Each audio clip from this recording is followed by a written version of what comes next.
তো আজকের এই ভিডিওটি আপনাদের জন্য অত্যন্ত গুরুত্বপূর্ণ, কারণ ইতিমধ্যেই কিন্তু বৃদ্ধ ভাতা প্রতিবন্ধী ভাতার ফর্ম পাল্টে দেওয়া হয়েছে।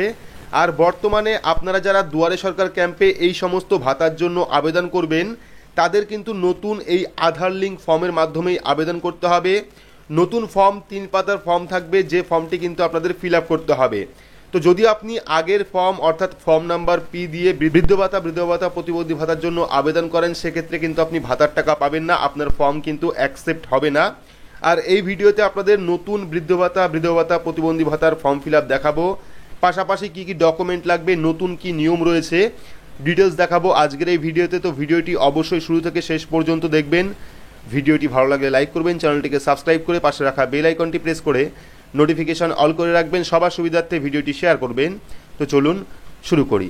তো এখানে আপনারা দেখতে পাচ্ছেন নতুন বৃদ্ধ ভাতা প্রতিবন্ধী ভাতার দুয়ারে সরকার ক্যাম্পের নতুন ফর্ম, যেখানে কিন্তু একটা নতুন ফর্ম অ্যাড করা হয়েছে, যেটা হলো আধার অথেন্টিকেশন ফর্ম।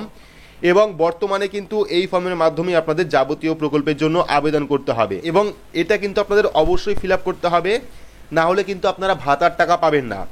তো এটা মূলত উইডো পেনশন অর্থাৎ বৃদ্ধ ভাতার জন্য ফর্মটা কিন্তু একই হবে, বিধবা ভাতা এবং বৃদ্ধ ভাতার ফর্মটা কিন্তু একই হবে, কোনো রকম পরিবর্তন নেই। পরিবর্তন শুধুমাত্র এখানে থাকবে জেন্ডারের জায়গায় মেল, ফিমেল বা আদার্স 3টে অপশন পেয়ে যাবেন, এবং এখানে নেম অফ হাজবেন্ডের জায়গায় এখানে ফাদার এবং হাজবেন্ডের নেম পেয়ে যাবেন। ফর্মের ক্যাটাগরি কিন্তু একই থাকবে, শুধুমাত্র 1 নাম্বার ফর্মে আপনারা এখানে ফাদার বা হাজবেন্ড নেম পেয়ে যাবেন, এবং জেন্ডারের জায়গায় আপনারা 3টে অপশন পাবেন, একটা হলো মেল বা ফিমেল বা আদার্স, 3জনই কিন্তু অ্যাপ্লাই করতে পারবে।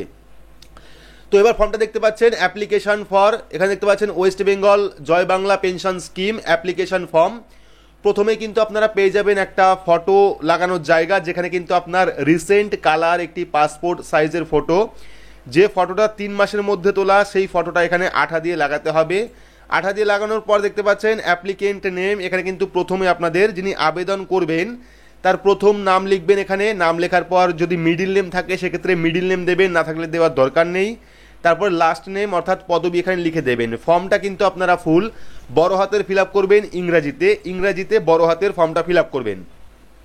এইবার এখানে যারা বৃদ্ধ ভাতার জন্য আবেদন করবে তারা কিন্তু হাজবেন্ডের প্রথম নাম লিখবেন, হাজবেন্ডের মিডিল নেম থাকলে মিডিল নেম দেবেন, না থাকলে দেওয়ার দরকার নেই, তারপরে লাস্ট নেম। ঠিক একইভাবে যদি আপনারা বৃদ্ধ ভাতার জন্য আবেদন করেন সেক্ষেত্রে কিন্তু এখানে পিতা অথবা স্বামীর নাম 2টো অপশন পাবেন, সেক্ষেত্রে পিতা অথবা স্বামীর ফার্স্ট নেম এবং লাস্ট নেম লিখে দেবেন। লিখে দেওয়ার পর এখানে থাকবে জেন্ডার, এবার কিন্তু আপনাদের জেন্ডার সিলেক্ট করতে হবে। যদি আপনারা বিধবা ভাতার জন্য আবেদন করেন সেক্ষেত্রে কিন্তু শুধুমাত্র ফিমেলের অপশনটাই পাবেন, সেক্ষেত্রে এখানে টিক করে দেবেন। যদি আপনারা বৃদ্ধ ভাতার জন্য আবেদন করেন সেক্ষেত্রে কিন্তু এখানে 3টে অপশন পাবেন, পরপর 3টে কোড পাবেন, একটা থাকবে মেল, একটা থাকবে ফিমেল, একটা থাকবে আদার্স।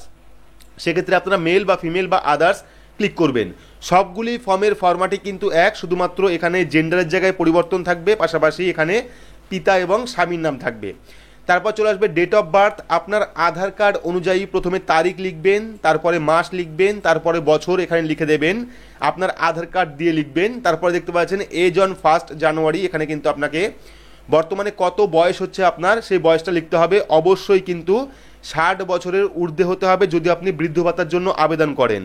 যদি আপনি বিধবা ভাতার জন্য আবেদন করেন সেক্ষেত্রে কিন্তু যে কোনো বয়সী এখানে অ্যাপ্লিকেবল, যে কোনো বয়সে আপনি দিতে পারেন, শুধুমাত্র বয়স্ক ভাতার জন্য কিন্তু এখানে 60 বছরের ঊর্ধ্বে হতে হবে। এইবার তার পরবর্তী অপশন দেখতে পাচ্ছেন ফার্স্ট নেম, এখানে দেখতে পাচ্ছেন ফাদার নেম, এখানে প্রথমে বাবার নাম লিখতে হবে, বাবার প্রথম নাম লিখবেন, লেখার পর যদি মিডিল নেম থাকে সেক্ষেত্রে মিডিল নেম দেবেন, না থাকলে দেওয়ার দরকার নেই। তারপরে লাস্ট নেম অর্থাৎ পদবি এখানে লিখে দেবেন। পদবি লেখার পর মাদার্স নেম অর্থাৎ মায়ের নাম লিখতে হবে, এখানে প্রথমে মায়ের নাম লিখবেন, ফার্স্ট নেম, তারপরে মিডিল নেম, যদি থাকে সেক্ষেত্রে মিডিল নেম দেবেন, না থাকলে দেওয়ার দরকার নেই। তারপরে লাস্ট নেম অর্থাৎ পদবি এখানে লিখে দেবেন। পদবি লেখার পর দেখতে পাচ্ছেন কাস্ট কি রয়েছে, জেনারেল, এসসি, এসটি না আদার্স। সেক্ষেত্রে যদি আপনি জেনারেল হন তাহলে জেনারেলের উপর টিক করবেন, যদি আপনি এসসি হন সেক্ষেত্রে এসসির উপর টিক করবেন, যদি আপনি এসটি হন সেক্ষেত্রে এসটির উপর টিক করবেন, যদি আপনি আদার্স হন সেক্ষেত্রে আপনি আদার্স অপশনে ক্লিক করবেন। তো এখানে আপনাদের একটা কথা বলে রাখি, যদি আপনি বিধবা ভাতার ফর্ম ফিল আপ করেন সেক্ষেত্রে কিন্তু আপনি বিধবা ভাতার পাশাপাশি লক্ষ্মীর ভাণ্ডার প্রকল্পের টাকাও পাবেন, অর্থাৎ টোটাল 1,500 টাকা পাবেন সাধারণ মহিলারা, আর এসসি এসটি কাস্টের মহিলারা লক্ষ্মীর ভাণ্ডার প্লাস বিধবা ভাতার জন্য কিন্তু 2,500 টাকা পাবে। সাধারণ কাস্টের মহিলারা 1,500 টাকা পাবে, লক্ষ্মীর ভাণ্ডার এবং বিধবা ভাতা সঙ্গে, পাশাপাশি এসসি এবং এসটি কাস্ট যদি থাকে আপনার সার্টিফিকেট থাকে সেক্ষেত্রে কিন্তু আপনি 2000 টাকা পাবেন এই প্রকল্পের মাধ্যমে। তারপর রয়েছে মান্থলি ফ্যামিলি ইনকাম। এবার কিন্তু আপনাকে ইনকাম দিতে হবে, কত আপনার ইনকাম রয়েছে পঞ্চায়েত থেকে ইনকাম সার্টিফিকেট তুলে নেবেন, সেই ইনকামটা এখানে লিখে দেবেন। লিখে দেওয়ার পর পার্সোনাল আইডেন্টিফিকেশন নাম্বার, এবার কিন্তু আপনাকে আধার কার্ড নাম্বার প্রথমে লিখতে হবে, এখানে আধার কার্ড নাম্বারটা লিখে দেবেন। লিখে দেওয়ার পর এপিক বা ভোটার কার্ড নাম্বার, এখানে কিন্তু ভোটার কার্ড নাম্বারটা লিখে দেবেন। দেখতে পাচ্ছেন স্টার মার্ক দেওয়া আছে, সেক্ষেত্রে কিন্তু অবশ্যই এই সেকশনটা আপনাদের ফিল আপ করতে হবে। আধার কার্ড নাম্বার অবশ্যই দিতে হবে, পাশাপাশি ভোটার কার্ড নাম্বারও কিন্তু আপনাকে দিতে হবে। তো আধার কার্ড এবং ভোটার কার্ড নাম্বার দেওয়ার পর চলে আসবে কন্ট্যাক্ট ডিটেলস। প্রথমে থাকবে স্টেট, এখানে কিন্তু ওয়েস্ট বেঙ্গলই থাকবে ফরম্যাটটা। ওয়েস্ট বেঙ্গল থাকার পর অ্যাসেম্বলি, এখানে আপনার অ্যাসেম্বলি লিখবেন। অ্যাসেম্বলি লেখার পর ডিস্ট্রিক্ট কী রয়েছে, জেলার নাম লিখবেন। এখানে অ্যাসেম্বলিটা না লিখলেও চলবে, ডিস্ট্রিক্ট অর্থাৎ জেলার নাম এখানে লিখবেন। লেখার পর পুলিশ স্টেশন, আপনার থানার নাম লিখবেন, এখানে পুলিশ স্টেশনের নাম লিখবেন। লেখার পর ব্লক বা মিউনিসিপ্যালিটি বা কর্পোরেশন, আপনি কোথায় থাকেন, ব্লকে থাকলে ব্লকের নাম লিখবেন, মিউনিসিপ্যালিটি থাকলে মিউনিসিপ্যালিটির নাম লিখবেন। লেখার পর জিপি বা ওয়ার্ড নাম্বার, যদি আপনি ব্লকে থাকেন তাহলে গ্রাম পঞ্চায়েতের নাম এখানে লিখবেন, যদি আপনি ওয়ার্ডে থাকেন সেক্ষেত্রে ওয়ার্ড নাম্বার এখানে লিখবেন। ওয়ার্ড নাম্বার লেখার পর ভিলেজ, টাউন বা সিটি, আপনার গ্রামের নাম অথবা শহরের নাম এখানে লিখবেন। লেখার পর হাউস নাম্বার, হাউস নাম্বার আপনারা ভোটার লিস্টের পাতায় পেয়ে যাবেন, সেক্ষেত্রে হাউস নাম্বার লিখতেও পারেন নাও লিখতে পারেন, যেহেতু স্টার মার্ক দেওয়া নেই। তো এটা গেল ফর্মের 1 নম্বর ফরম্যাট। এবার সেকেন্ড ফর্মটা আমরা দেখে নেব। তো সেকেন্ড ফর্মে দেখতে পাচ্ছেন স্ট্রিট নেম, এবার কিন্তু আপনাকে ফুল আপনার অ্যাড্রেস অর্থাৎ বাড়ির ঠিকানা এখানে লিখতে হবে। বাড়ির ঠিকানা লিখবেন। লেখার পর পোস্ট অফিস কি রয়েছে সেই পোস্ট অফিসটা লিখবেন, পোস্ট অফিসের নাম লিখবেন। লেখার পর পিনকোড, আপনার এলাকার যে পিনকোড সেই পিনকোডটা এখানে লিখে দেবেন। পিনকোড লেখার পর number of years in West Bengal, অর্থাৎ কত বছর ধরে আপনি পশ্চিমবঙ্গে আছেন সেই বছরটা লিখবেন। 20 বছর হতে পারে, 10 বছর হতে পারে, 50 বছর হতে পারে, সেক্ষেত্রে 50 বা 20 এখানে লিখে দেবেন। লিখে দেওয়ার পর মোবাইল নাম্বার, আপনার মোবাইল নাম্বারটা দেবেন। যে মোবাইল নাম্বারটা বর্তমানে খোলা আছে সেই মোবাইল নাম্বারে কিন্তু SMS আসবে, সেক্ষেত্রে সেই মোবাইল নাম্বার দেবেন। মোবাইল নাম্বার দেওয়ার পর ইমেল আইডি যদি থাকে সেক্ষেত্রে ইমেল আইডি দেবেন, না থাকলে দেওয়ার দরকার নেই। তারপর রয়েছে ব্যাংক অ্যাকাউন্ট ডিটেলস। এইবার কিন্তু আপনাকে সিঙ্গেল ব্যাংক অ্যাকাউন্ট দিতে হবে, অর্থাৎ জয়েন্ট ব্যাংক অ্যাকাউন্ট দেবেন না, সিঙ্গেল ব্যাংক অ্যাকাউন্ট দেবেন। প্রথমে রয়েছে ব্যাংকের নাম, ব্যাংকের নাম লিখে দেবেন। কোন ব্যাংকে আপনার অ্যাকাউন্ট রয়েছে সেই ব্যাংকের নাম লিখবেন। লেখার পর ব্যাংকের ব্রাঞ্চের নাম কি রয়েছে, ব্যাংকের ব্রাঞ্চের নাম লিখবেন। লেখার পর ব্যাংকের অ্যাকাউন্ট নাম্বার কত রয়েছে, আপনার ব্যাংকের অ্যাকাউন্ট নাম্বার এখানে লিখবেন। ব্যাংকের অ্যাকাউন্ট নাম্বার লেখার পর IFSC code, IFSC code number কিন্তু আপনারা ব্যাংকের চেকবুকে পেয়ে যাবেন বা ব্যাংকের পাসবুকের প্রথম পাতায় পেয়ে যাবেন, সেক্ষেত্রে ব্যাংকের আইএফএসসি কোড নাম্বারটা লিখে দেবেন। তো ব্যাংকের অ্যাকাউন্ট নাম্বার দেওয়ার পর দেখতে পাচ্ছেন এবার কিন্তু আপনাদের এই সমস্ত যে ডকুমেন্ট সেই ডকুমেন্টগুলো দিতে হবে। যে সব জায়গায় স্টার মার্ক রয়েছে সেই সমস্ত ডকুমেন্ট অবশ্যই দিতে হবে। স্টার মার্ক ছাড়া জায়গা সেই ডকুমেন্ট না দিলেও চলবে। প্রথমে রয়েছে পাসপোর্ট সাইজ কালার ফটোগ্রাফ, সেক্ষেত্রে এখানে আপনারা টিক করবেন। টিক করার পর হাজবেন্ড ডেথ সার্টিফিকেট, যদি আপনি বিধবা ভাতার জন্য আবেদন করেন সেক্ষেত্রে কিন্তু হাজবেন্ড ডেথ সার্টিফিকেটে ক্লিক করতে হবে। যদি আপনারা বৃদ্ধ ভাতার জন্য আবেদন করেন সেক্ষেত্রে কিন্তু এই অপশনে টিক করতে হবে না। তারপরে 3 নম্বরে রয়েছে কপি অফ আধার কার্ড, আধার কার্ডের জেরক্স কপি দিতে হবে এবং প্রত্যেক জেরক্স কপিতে কিন্তু প্রত্যেক ডকুমেন্টেই কিন্তু আপনার সই থাকতে হবে। তারপরে রয়েছে কপি অফ এপিক অর্থাৎ ভোটার কার্ড, ভোটার কার্ডের জেরক্স দিতে হবে, সেক্ষেত্রে এখানে আপনারা টিক করবেন।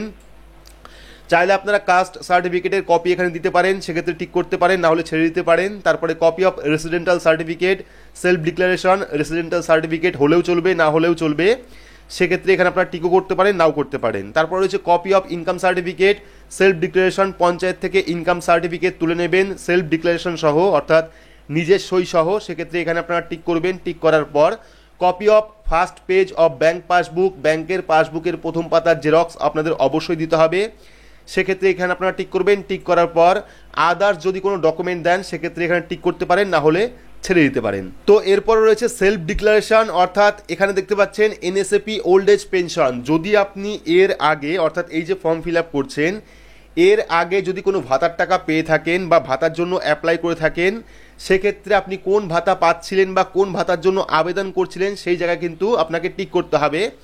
দেখতে পাচ্ছেন প্রথমে রয়েছে এনএসএপি ওল্ড এজ পেনশন, ঠিক আছে, যদি পেতেন আগে বা অ্যাপ্লিকেশন করে থাকেন সেক্ষেত্রে টিক করতে পারেন।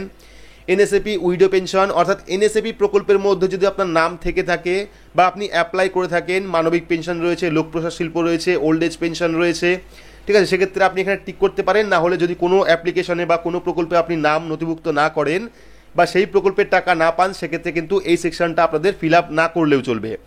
তারপর হচ্ছে সিগনেচার অফ অ্যাপ্লিকেন্ট, এখানে কিন্তু যিনি আবেদন করবে তার একটা সই বা টিপ সই এখানে দিতে হবে। সই বা টিপ সই দেওয়ার পর এখানে ডেট, কত তারিখে আপনি জমা করবেন সেই ডেটটা এখানে লিখবেন। এই জায়গাটা দেখতে পাচ্ছেন, এটা কিন্তু আপনাদের সই করতে হবে না, এটা কিন্তু যেখানে জমা করবেন সেখান থেকেই ফিল আপ করে দিয়ে দেওয়া হবে। এইবার চলে আসি আমরা মেন পেজ, অর্থাৎ নতুন যে ফর্মটা যুক্ত করা হয়েছে সেটা হলো আধার অথেন্টিকেশন, যেটা দুটো ফরম্যাটে পাবেন আপনারা, একটা হলো ইংলিশ, একটা হলো বাংলা। চাইলে আপনারা বাংলাতেও ফিল আপ করতে পারেন, চাইলে আপনারা ইংলিশেও ফিল আপ করতে পারেন। ফর্মটি শুধুমাত্র আপনারা আধার কার্ড নাম্বার দেবেন, যে ফাঁকা জায়গা দেখতে পাচ্ছেন সেই ফাঁকা জায়গায় অবশ্যই কিন্তু আধার কার্ড নাম্বার দিতে হবে। আর এই ফর্মটা কিন্তু অবশ্যই আপনাদের ফিল আপ করতে হবে আধার অথেন্টিকেশন বা আধার প্রমাণীকরণের জন্য সম্মতিপত্র। সেক্ষেত্রে আধার কার্ড নাম্বার এখানে দেবেন। যদি আপনারা ইংলিশে লেখেন সেক্ষেত্রে ইংলিশে এখানে লিখতে পারেন, যদি আপনারা বাংলায় লেখেন সেক্ষেত্রে বাংলায় এখানে আপনি লিখতে পারেন, ঠিক আছে। আধার কার্ড নাম্বার দেবেন, দেওয়ার পর এখানে আপনার সই বা টিপ সই করে দেবেন, এখানে আপনার নামটা লিখে দেবেন, ঠিক আছে। এইবার এটা যদি আপনারা বাংলাতে করেন সেক্ষেত্রে বাংলাতেও করতে পারেন, বাংলাতে নিচের ফরম্যাটে রয়েছে, সেক্ষেত্রে বাংলাতে আপনারা করে দিতে পারেন বা ইংলিশেও করতে পারেন। তো এই যে ফর্মটা পাচ্ছেন, এই ফর্মটা ফিল আপ করলেই কিন্তু আপনারা বিধবা ভাতার জন্য আবেদন করতে পারবেন। পাশাপাশি কিন্তু একই ফরম্যাটে ফর্ম পেয়ে যাবেন আপনারা বার্ধক্য ভাতার জন্য, প্রতিবন্ধী ভাতার জন্য জয় বাংলা পেনশন প্রকল্পের মাধ্যমে। অর্থাৎ জয় বাংলা পেনশন প্রকল্পের মাধ্যমে 3টে প্রকল্প রয়েছে, একটা হলো বৃদ্ধ ভাতা, বিধবা ভাতা, প্রতিবন্ধী ভাতা। 3টে ভাতার ফর্ম কিন্তু ফরম্যাট প্রায় এক, শুধুমাত্র জেন্ডারের তফাৎ থাকবে এবং হাজবেন্ডের জায়গায় ফাদার এবং হাজবেন্ডের নেম থাকবে। তো আশা করছি সম্পূর্ণ বিস্তারিত বোঝাতে পেরেছি। যে ডকুমেন্ট লাগবে সেই ডকুমেন্টের লিস্টও আপনারা এখান থেকে পেয়ে যাবেন। এই সমস্ত ডকুমেন্ট নিয়ে ফর্মটা ফিল আপ করে দুয়ারে সরকার ক্যাম্পে জমা করলেই কিন্তু আপনি বৃদ্ধ ভাতা বা প্রতিবন্ধী ভাতার যে টাকা সেই টাকা কিন্তু আপনি পেয়ে যাবেন। এবং এই ফর্মটা কিন্তু আপনাদের দুয়ারে সরকার ক্যাম্প থেকেই সংগ্রহ করতে হবে, আদার্স অন্য কোনো জায়গা থেকে সংগ্রহ করবেন না। শুধুমাত্র দুয়ারে সরকার ক্যাম্প থেকেই সংগ্রহ করবেন ফর্মটা এবং সেখানে আপনারা ফিল আপ করবেন। তো ভিডিওটি আপনাদের কেমন লাগলো অবশ্যই কমেন্ট বক্সে কমেন্ট করে জানাবেন। ভিডিওটি ভালো লাগলে লাইক করবেন, চ্যানেলটিকে সাবস্ক্রাইব করে পাশে রাখা বেল আইকনটি প্রেস করে নোটিফিকেশন অল করে রাখবেন। সবার সুবিধার্থে ভিডিওটি শেয়ার করবেন। তো আজকের মতো এইটুকুই, ধন্যবাদ।